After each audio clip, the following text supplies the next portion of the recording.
Hi everybody, I'm Jim Shore. Welcome to my kitchen. Today is a beautiful autumn day in South Carolina here. The leaves are starting to turn. We're under a hunter's moon, and it's just an absolutely lovely time of year. One of the best things that we like to do at this time of year when it's starting to get a little bit chilly outside is have chili inside. You know, I'm an artist, but a lot of people don't know that I'm a pretty good cook too. So today I'm going to do my recipe, or chili the way I do it, my version of chili.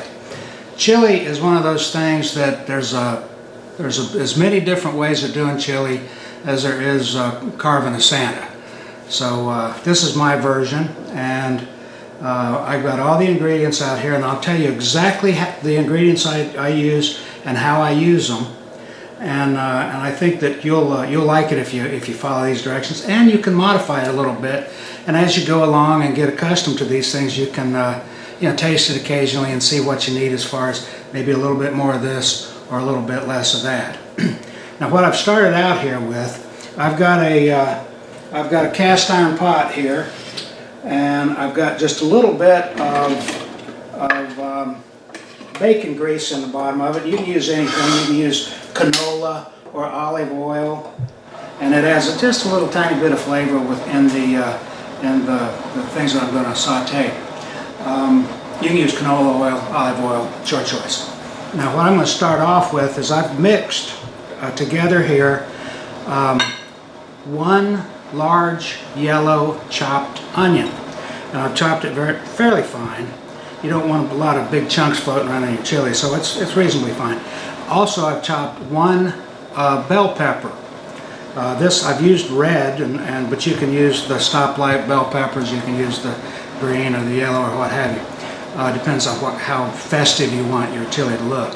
And I've got about 4 large cloves of garlic that I've also chopped up. I've mixed it all together, and I'm going to start sautéing this, and when the onions just begin to turn just a little bit, I'm going to put in my meat, and I'll talk about that in just a second. Let's get this started.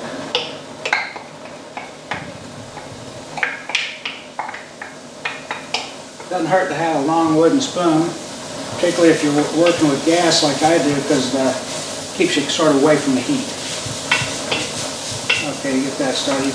Kind of watch that, and when these onions just start to get a little bit on the translucent side, then it's ready to start browning your meat. Now, the meat I use hamburger. The purists, they like to chop up sirloin or chuck or different things like that, and chop it into 1/4-inch squares and all that business. To me, just good hamburger is fine. And I don't use the very best. I like it with a little bit of fat content, because that allows it to absorb those flavors a little bit. Even though we will, before we put in the rest of the ingredients, we'll drain the fat off, so you don't have to worry about that. A lot of people wonder why I do most of the cooking around here. Well, the reason for that is I just love to pamper my sweetheart and make the family happy. So today I'm going to make them happy with this chili. Stir your meat around a little bit as it's browning, so you keep it moving, it doesn't stick, and you get those onions and garlic and so forth really distributed around evenly. Now, if you're worried about not getting enough flavor in your meat, when you're breaking it up before you put it in, you might want to dust it just a little bit with some onion powder or some garlic powder, even though you're using the fresh garlic and fresh onion in here. That way that meat really, or the flavor really gets into the meat very quickly. I do that a lot of times. So, yeah, there's so many different ways to do chili. In Ohio, for example, they will use, they'll cut their meat up and put all their ingredients together, and they will cook it to a fare-thee-well. They'll cook it sometimes for several days, and it's a very fine texture, and they actually add chocolate in it, and then all of the things like their beans and so forth, that's kind of separate, and that's added to it after it's completely done. It's very good though. It's totally different than what I do, but it's chili nonetheless.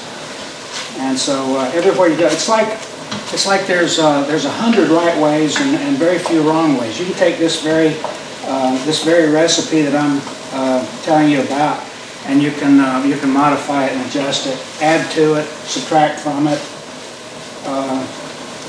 I've even put brown rice in the chili to extend it a little bit, and you can put pine nuts in it or things like that. There's a lot of different ways you can go, but this is the way we like it here at the Shore House. Now let me tell you about my ingredients here. I've got it all mixed together, and it's very easy to put together, and the ingredients are fairly simple, and it's so much better than buying these prepackaged things. For one thing, it's a heck of a lot cheaper, but you can adjust things to suit your taste or suit the taste of your family. Now, what I've got here is I've got about 3 tablespoons of chili powder, and oftentimes I'll use a store brand because I'm frugal for one thing, and I found that it just doesn't make a whole lot of difference. That includes the rest of these ingredients too. Okay, so 3 tablespoons of chili powder. That's the basis for the flavor that you want in your chili. Okay, that's browning up pretty nice. And then you put in about a teaspoon of cumin, ground cumin. I use about a little bit better than a teaspoon of dried basil, and I use about a teaspoon or a teaspoon and a half, depending, of coarse black pepper, and I use about 2 teaspoons of brown sugar. That adds a little bit of sweetness to it, and it cuts some of the things that are in there that are a little bit acidic, and it makes it a little bit more palatable, I think. Anyway, you mix all that together, and we'll add that a little bit later on. But now the best way to add that, I have to tell you, is that's just about ready. You want the meat to be not overcooked and certainly not burned anywhere, but you want all that red to be gone. You want it to be completely thoroughly cooked, and you can smell it already that all these ingredients are starting to marry together. Now this is, we like it fairly tomatoey, okay? So this is a can of tomato sauce. Regular, I don't know, 15 or 16 ounce can. I like to mix the dry ingredients with that before I put it in the mix, so that I don't run the risk of having clumps of the dried ingredients, or letting them cook at a different rate than everything else. Okay, I'm going to turn that off for the time being. We'll drain it just a little bit. And I'll take a whisk and I'll just add or stir that around together so that it's all very evenly mixed. That way when you put it in, you know that it's very easy to evenly distribute through your chili. And it's one little step, well, for man, a giant leap for mankind. Okay, that does it. See, that looks pretty good. It smells good too. Okay, now, we like beans, and I can never remember whether chili con carne means with beans or without beans, but we like beans. I use dark red kidney beans. A lot of people like the milder pinto beans or black beans, that sort of thing. You probably use northern beans if you want white chili, but I like the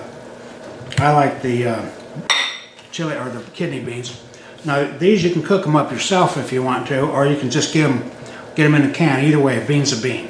So I use we like ours fairly, we like the beans in the chili.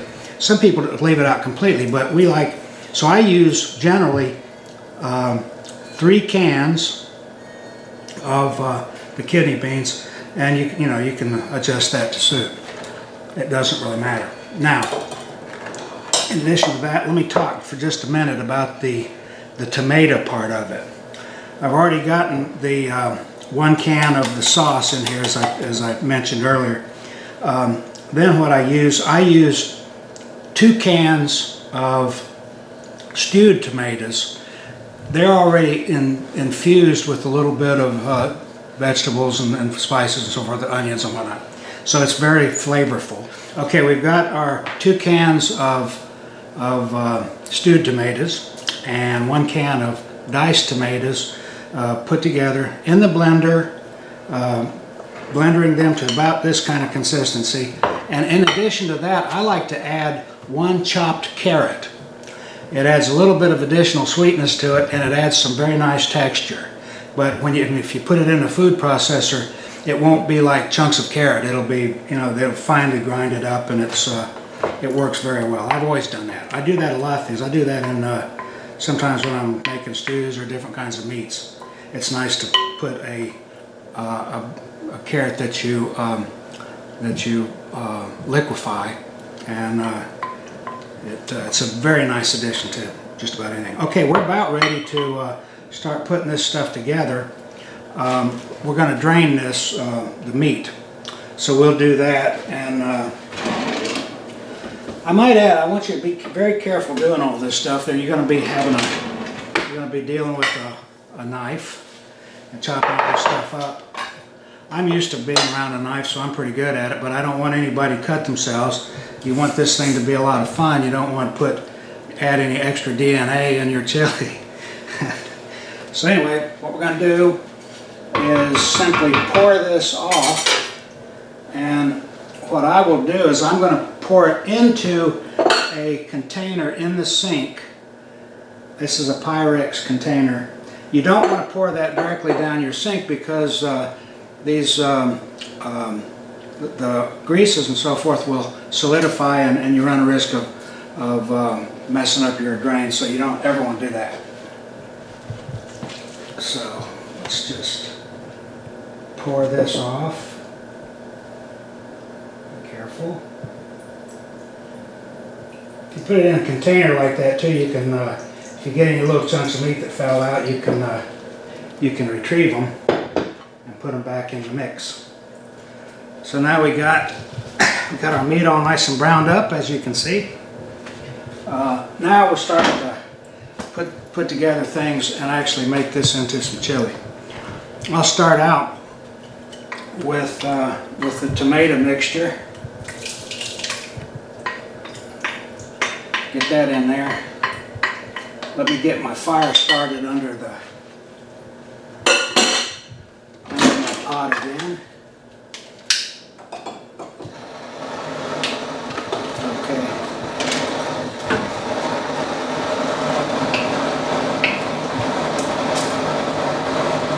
It's good already. Now when we put this in, see, this is already totally mixed in, so all I have to do is stir this in and it'll be very well distributed throughout the entire pot. I think that's a good idea to do it that way.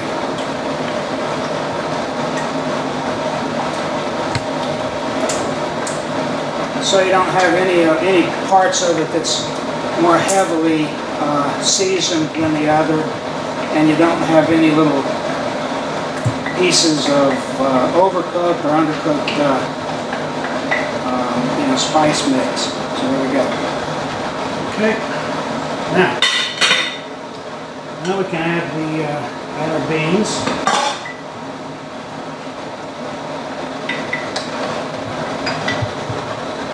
And this, believe it or not, it's starting to look like chili. Now, for the broth, a lot of people just simply use water, and that's fine.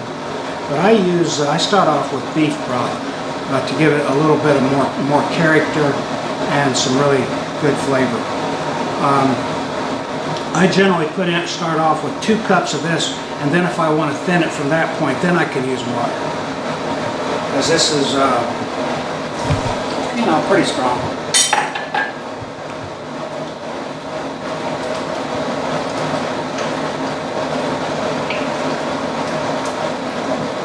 Okay, that's looking very good.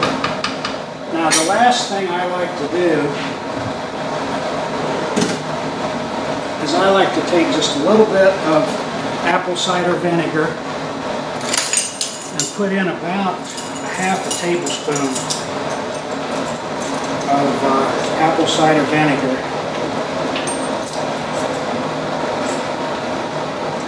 I like what that does to it, and it's a little bit, you've got some things in there that'll cut the acid, but it helps marry this stuff together. It sort of serves as kind of a medium for this, for all of these ingredients to come together. Well, that looks good and it smells even better. You might have noticed that I did not add salt. Well, the reason for that is if you add salt at the beginning of your recipe when you're cooking your ingredients, cooking your meat and that sort of thing, when you're browning it, salt will have a tendency to toughen things up, and you don't want that. If you want it salty, taste it along as you're heating it, and then you can salt it to taste. In the family here, we have different levels of saltiness that the kids like, or that Jan likes, or that I like. So I actually prefer to do. I'll do a little bit of salting on here as I'm cooking, not very much, and that way when people serve it up, they can decide for themselves how much salt they want. And besides that, you may want to put some cheeses in it, or some saltine crackers and so forth, so that adds some salt too. So just be careful with the salt, because once you put it in, you can't take it out. Okay, so we're going to take just a little bit of a break while this is cooking, and when we come back, we'll have some chili. All right, we're sort of in the midst of the cooking here. What I like to do is I like to bring it up to a boil and stir it occasionally so that you don't stick to the bottom or burn or scorch the beans. One thing I forgot to talk about is the spiciness of this. I like it a little spicy, and if I'm serving it just for myself, I like it very spicy, but some of the kids and the girls and everything don't. And so what I've done here is I've taken about a teaspoon or a little less of smoked paprika, and just a couple of shakes of cayenne pepper. And that gives just a little bit of a kick to it. Everybody seems to be okay with that. But you can leave that out, or you can really, jack it up with even with chopped jalapenos or that sort of thing, to your taste. Now, another thing too, when we garnish this at the very end, you can also add your jalapenos or your chilies and that sort of thing then, and it works out very well. It all depends on how you want this. What I've shown you is the basic thing, and how you garnish it, how you add to it and adjust it is up to your imagination. So we'll be done with this in just a little bit. I bring it up to a boil, we'll let it simmer for 10 or 15 minutes, because everything's basically cooked and you just want it to kind of blend and marry together. While I'm doing that, I keep it covered, and then when we come back, I'll show you what the final product is, and you'll be seeing a beautiful bowl of chili. Welcome back, my friends. Okay, here's the finished product. Something we do too is we'll put a couple of bay leaves in there, and then whichever one of the kids finds the bay leaf, they get maybe an extra cookie or keys to the car, whichever one you might want to try it too. It's a little bit of fun. Okay, here's what we got. We've got chili. I put a little bit of cheese in there, a little dollop of sour cream, and a little bit of freshly chopped parsley. And I'm telling you what, at the end of the day, you sit down to a bowl of this and it will top off a beautiful autumn day just like nothing else. Let me give it a taste. Look at that.